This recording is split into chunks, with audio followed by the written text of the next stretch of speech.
Betsy and Thomas here for the American Intelligence Media. Today is June 20th, and there is a tweet that I left alone, standing alone, because I wanted you to talk about it by itself. It's so important.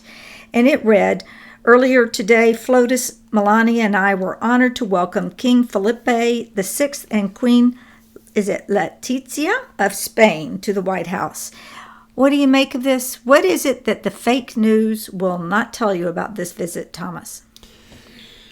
Betsy, this is a setup. You're just getting me to talk about things that are so controversial and so far-reaching.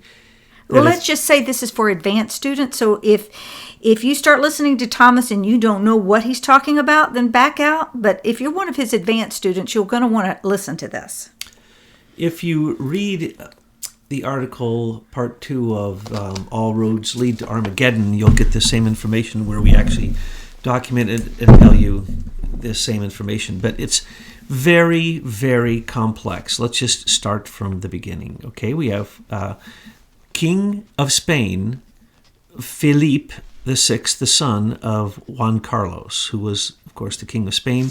But during the time that the fascists took over, he was kicked out. But then after 1939, he was brought back. He's a tutelary head of Spain, but doesn't live in Spain. He lives in Geneva, Switzerland. Isn't that interesting? And he's of the House of Savoy, but he's also of the House of the Merovingians. Now, this is critical to understand who Philip is, and it's really a very big story. But let's also point out that the Windsors, which is really a German family, are also claim the Merovingian lineage. Now, why is that critical? Because the Merovingian lineage claims to be of the blood of Jesus of Nazareth. Now, I know that sounds crazy, but you can look this up, and there are many books written about this. All you have to do is watch a Dan Brown movie. That's exactly right. Watch what was the first one that he had? It was about that. It was about that exact topic. Yeah, it was. And so, and these things are true and partially true, and they're mythology and they're legend, and they're all rolled together. So what I'm about to tell you sounds crazy because it is partially crazy, and that people actually believe these things is partially crazy, but this is the way that it is. Who do you want to be the king of Jerusalem? The Merovingians that are the Spanish lineage that would have been the continuation of Catholicism through Juan Carlos and Philip VI, because they are the people who, through their monarchy, they have taken a vow to be guardians of the Pope. They are called the Equestrian Order of the Holy Sepulchre of Jerusalem. Now, I know you've never heard of that before, but if you had heard of it, you'd know that it's truly a Jesuit-driven organization. And you'd also know that the Jesuits have now taken over the entire Catholic Church. And if you could imagine for a moment that the Jesuits are not truly Catholic, neither are they Christian, and they don't care that the mythology of the Merovingian blood lineage of Jesus of Nazareth is real or not. They intend to use it in what is called apocalyptic theology. They want Armageddon to happen right now. And so they're trying to bring this on through political machinations, and have for a long time. And so the Jesuits now have taken control because Francis I is a Jesuit. First Jesuit Pope ever. He replaced the head of the Jesuits, called the Black Pope. And so, first off, the head of the Pope... the head of the Pope? The head of the Pope of the Roman Church. The head of the Roman Catholic Church. We call the White Pope, because he wears white. But the head of the Jesuits is called the Black Pope. And that's because they are a special organization that has taken an extraordinary vow to protect the Pope and to do whatever it takes. And in the old days, they were even given pre-forgiveness for any sins they might commit in the name of the Pope, in protecting the Pope, including murder, including every type of sin there is.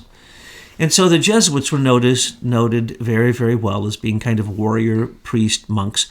And they were started by Ignatius of Loyola long after the Knights of Malta, who are basically a merger of the Templar Knights and the Knights Hospitaller. So the Knights of Malta are a leftover from the monarchy. The Knights of Malta, take a vow of fealty to the Pope through the Knights of Malta. Now, you can take this vow of fealty either through the Holy Order of Equestrian Order of the Holy Sepulchre, the Equestrian Order of the Holy Sepulchre, or you can take it through the Knights of Malta.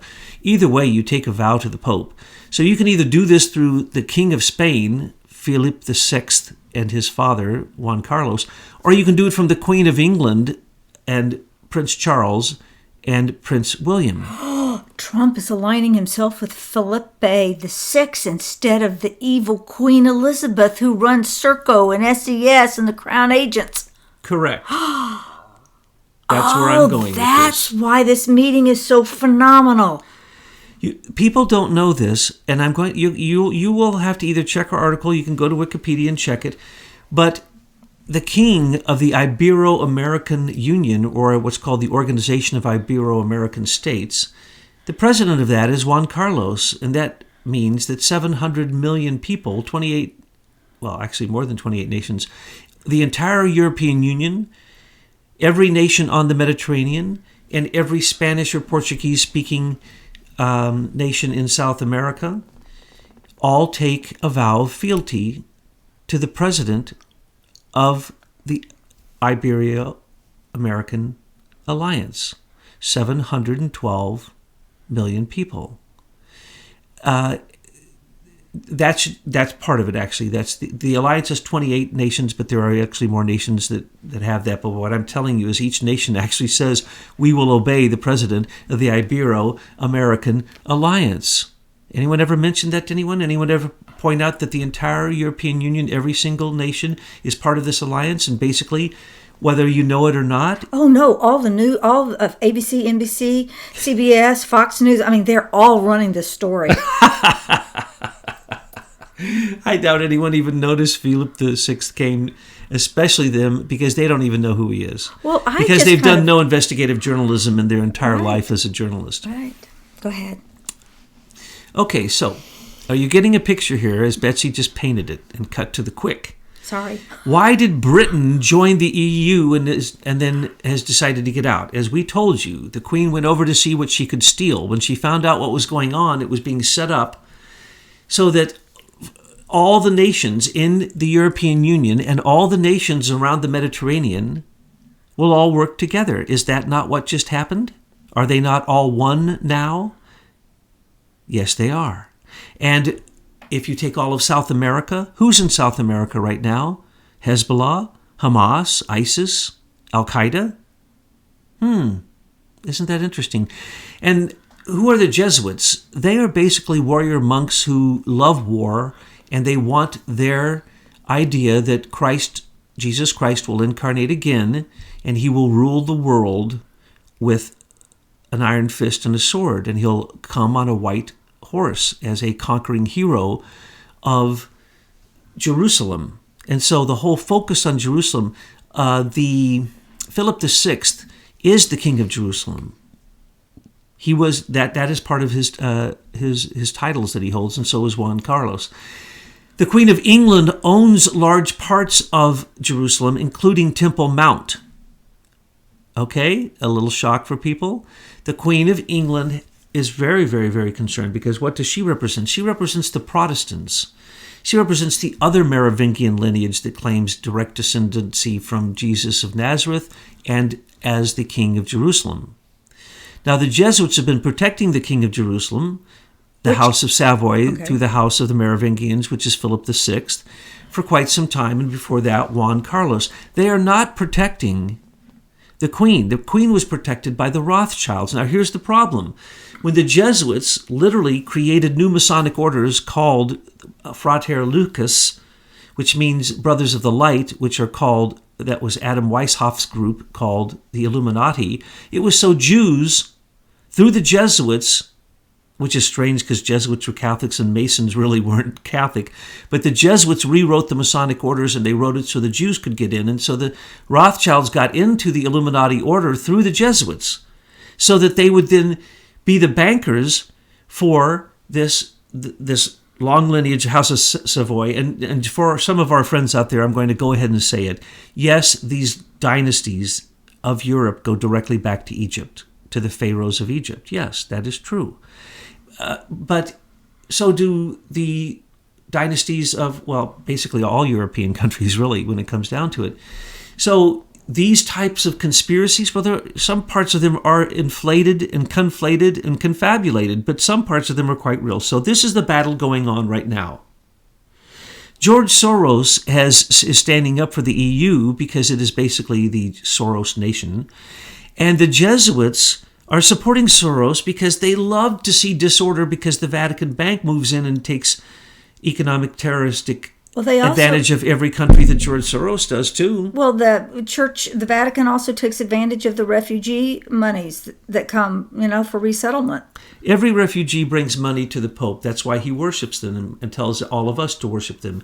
He worships open borders because open borders, which is nothing more than George Soros's philosophy, is insanity, first off. Second off, it destroys all nations. Third off, there's no advantage to it. And fourth off, it creates human trafficking and war and economic instability, social instability, which then can be capitalized on by economic terrorists like George Soros, the rogue CIA banks, the rogue CIA, the Vatican Bank, on, and of course the Queen. So the Queen is in a pitched battle right now because they voted to get out of the EU when they saw what's happening, and they're trying to go back to being their own sovereign because they still have a bid to be the King of Jerusalem and the direct blood lineage of Jesus of Nazareth, which is, of course, as I told you, all myth.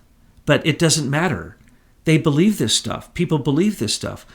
So, what happened with Francis I, the Pope?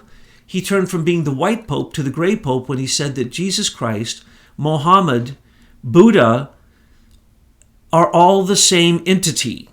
In other words, he became the gray Pope. Because why? He has said many, many times that the United Nations and the World Council of Churches, which has now got two different headquarters that they want to use. They either want to use Jerusalem, Astana, Kazakhstan, or Geneva, Switzerland. Now, why is that?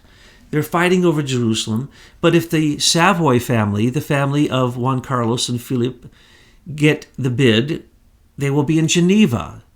The United Nations will probably move to Geneva. If it doesn't, and Francis actually continues to go further into fascism, he'll end up in Kazakhstan as the head of the World Church because the United Nations will move there. An entire city has been built and prepared for that.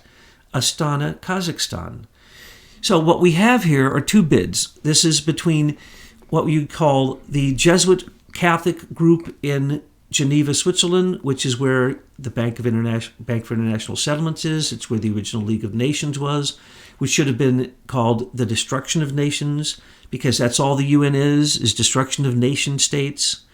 And then you have the UN that Trump is kicking out, of America. That's very clear. And it's got to move somewhere. And they're not going to move to Geneva because these are the globalists. You see, the Catholics through the King of Spain and that Ibero-American alliance could simply say that the head of the UN is who? Philip VI.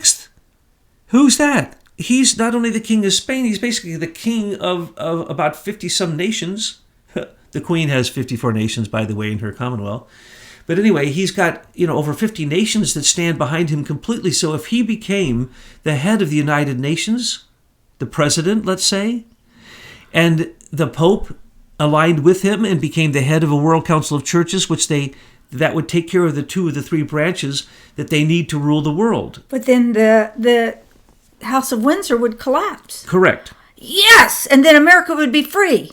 No, because the continuation, if we don't have a border, we just have a different set of fascist terrorists coming into our border, attacking us. We have as many illegal aliens as Europe does. Yes, but I only meant in the sense that we would be free from the British rule. I'm not talking about our borders. I would love to see the whole fake House of Windsor be flushed down the toilet. And monarchies, because they say that's a tutelary head, wrong. She rules. She has the veto. She has the golden shares. She has the Privy Council that rules England, and no one can look into her business. She is still the Pope of the Anglican Church, which you could call, really, the Protestant Church, really. It's the breakaway church from the Catholic Church. So the Anglican Queen, Merovingian lineage, claim to Jerusalem through the Knights of Malta was one avenue. But on the other hand, the Jesuit claim, and by the way, the Knights of Malta absorbed the Templars, which is banking. Really, you could literally say that the Rothschilds are an extension of Templar banking. But what people don't know is that the blood lineage of the Savoys comes directly out of Venice and the Lombards, who were the first bankers who started this kind of evil of loaning money for wars and keeping it when the side that whoever loses doesn't matter. You keep the money of the losers, and the winners, you have a deal with them that they got to pay you back, and they can never pay you back because there's interest on the money in most cases. So that's a trick that both the House of Savoy and the House of Windsor have learned. But the Rothschilds really went with the Queen. But then the Rothschilds filtered into 5 other nations in Europe, and then they filtered into America. And the bank, the Vatican Bank, through the Knights of Malta and their supposed charity, is the largest insider trading group in the world. It has most of the current monarchies and black monarchies. That means no longer ruling, just figureheads. But they have insider trading, and they have massive wealth that goes back for centuries. That's all through the Knights of Malta. But see, the Jesuits really were in a war with the Knights of Malta. So the Jesuits are standing behind the Vatican Bank. So this Pope is splitting the Catholic Church down the middle, not only in doctrine and in dogma, but in the power of the Vatican Bank, in the power of the Knights of Malta, and in the power of the Equestrian Knights of the Holy Sepulchre of Jerusalem. And when that Pope puts the crown on whoever the King of Jerusalem is, that could determine the fate of Armageddon. You see, the Catholics, the Muslims, and the Jews all believe Armageddon will come there on the plains outside of Megiddo near Damascus. And when that happens, and the Muslims believe that when Damascus is destroyed, that's the last of the signs, all other signs have been fulfilled. And all that's waiting for the Jews is the Messiah to show up, and all that's waiting for the Catholic theologians who are led by the apocalyptic Jesuit theologians. They want a physical Jesus Christ to rule the world. All 3 of those religions of the book want hegemony according to the prophecies that concern Armageddon. Folks, it's not going to happen. Trump destroyed it. The Pope and the Queen had said we had had our last Christmas. Yes, and we all heard it. There were videos of this. You heard people screaming that if we don't install Al Gore's carbon footprint new tax, which is actually a new currency, that the whole world will die by a certain date. Why did they say that? Why were the leaders of the EU, why was the leader of the Catholic Church and the leader of the British Commonwealth all saying that if we didn't get these things straight and go their way, it would be the end? That was because they were predicting Trump. It was the last Christmas that Trump didn't rule, and they don't rule anymore because Trump does. And so what Trump was telling Philip II when he visited Philip VI, I keep thinking of the horrible Philip II who tortured the Templars. And you said the Equestrian Knights earlier. I believe you meant the Equestrian Order of the Holy Sepulchre. Correct. Okay. Equestrian Order of the Holy Sepulchre of Jerusalem. And Philippe, with an F, the 6th, not Philip II, who was a French king who crucified the Templars. But anyway, you still have these old wars going on with these old institutions, the oldest institutions on the earth, and they were vying to basically take over the United Nations. They were 1 inch away from taking over the United Nations. Barack Obama had already given over America to the United Nations, signing 5 treaties, all of which the Congress did not endorse. Well, then they're not treaties. They were just He signed them illegally. Yeah, well, he did. And the people that, are counting on them, well, they got another thing coming because they should know how treaties work Oh, yes. You know, I mean, you have to know that. And he started enacting these things immediately, whether the U.S. Congress agreed to these treaties or not. But the United Nations was using America as its weapon arm. They were using the World Bank, the IMF, the Bank for International Settlements, the World Trade Organization. Trump has pointed all this out, and he says they're all rigged and we're getting out of them, and he's pulled out money and blah, blah, blah. Soon it'll just all collapse. He's gotten out of the UN Council on Human Rights because it's a joke. He's gotten out of the parts of the World Trade Health Organization, the World Trade Organization. He's criticized the world. It's all going to collapse. Why? Because Trump is the destructor. He is the disruptive force to evil because he's brought lawfulness. Well, These groups have no lawfulness. It seems to me that there's going to be a realignment of allies in the world. Oh, absolutely. So here's what he told Philip VI when he came to the White House. He leaned forward and said, dude, between you and me, I know who they think you are, who they say you are. I know the plan. I know I wrecked the plan. Don't give up, man. Send the migrants back. We can work this out. We can get a deal. You control 700 million people and 50-some nations. Let's work together. You don't have to hide behind things. You don't have to hide behind the Queen. I'm not doing business with her anymore. Strategic Communications Laboratories, they rigged the election to the Global Engagement Center, and we know this. And the whole British intelligence through the Privy Council was part of attacking America. So look, hey, they're not our friends. And so we're getting Spain and America back together again. Yes, and remember that the United Kingdom thought if they got out of the European Union that they could join with America in our trading deals. No, they're not going to happen anymore. And is Britain going to get out of the EU? Probably not. And is Philip VI going to become, well, he already is one of the most powerful people on the earth, but is he going to become literally perhaps the most powerful person on the earth? It could easily happen if they try prematurely to create Armageddon and to destroy Damascus. So what is happening now? Did you just see what happened? Russia just said to Iran, get your stupid Iranian Revolutionary Guard out of Syria now, since you wouldn't obey us to take your troops off of the southern border between the Golan Heights and Syria. We're at war with you. Get out. Okay, that is unprecedented. Now that Trump has pointed out it was $5.7 billion, and everybody knows it was Obama who gave Iran the money to support Hezbollah, Hamas, to attack Yemen. That's why these things were happening, because Obama had bombed them, killed 2 million people in 7 countries, and then turned around and gave the enemy money to fight back. And then when the refugees moved to Turkey, he made a crooked deal with Erdogan and Soros to attack Europe, to send an invasion of people who were mad as heck at America. Why shouldn't they be? Obama bombed them. We didn't declare war on any of those people. Why did Obama, a Muslim, bomb his own people? They thought that he was their hero. And in the end, now they hate us even more because Obama tricked them. So what we really have now is Trump has destroyed the Queen's statement that there will be no more Christmases with her as the Queen. She was planning to move into a new position higher than the Queen.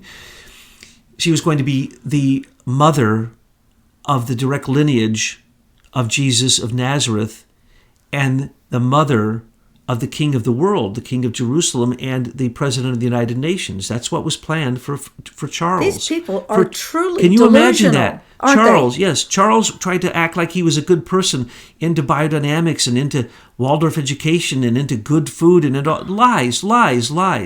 No, Charles is a monster, and he was going to be set up for this. But what happened was Trump came in and he did the one thing they couldn't have imagined anyone could do: stop globalism, to stop the inevitable advance and onslaught of globalism. And the United Nations is the home of globalism. And so these two basically warring factions are continuing to war. So who's going to win?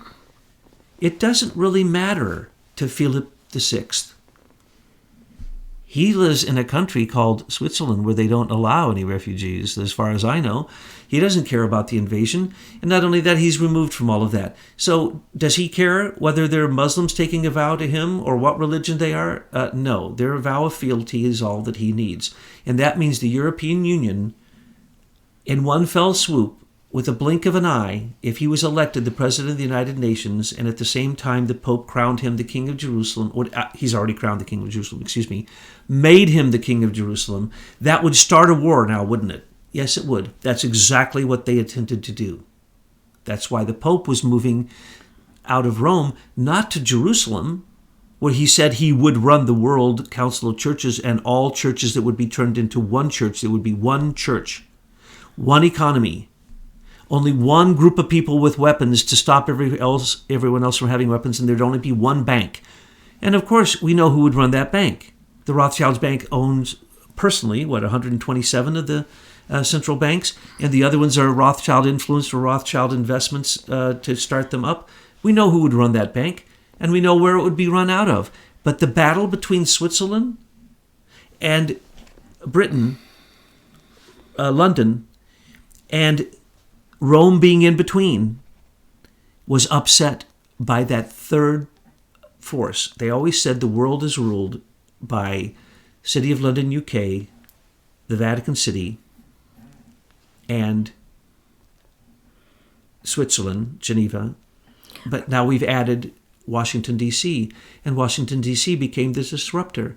And it's such a massive disruptor that I don't think either one of them are going to win. So could this new alliance be with Spain and all of the Ibero area, Russia, and the United States against the old UK, I'll say, and the European Union? And then, of course, we've got China over here, and I know there are other countries out there, people, but the list could go on. So in this one visit, or what's occurred here, is we have a reshuffling of the alliances in the world. It's obvious that we're moving away from this so-called friendship with the United Kingdom. Is that too far to say? I mean, we do know they were meddling in our election.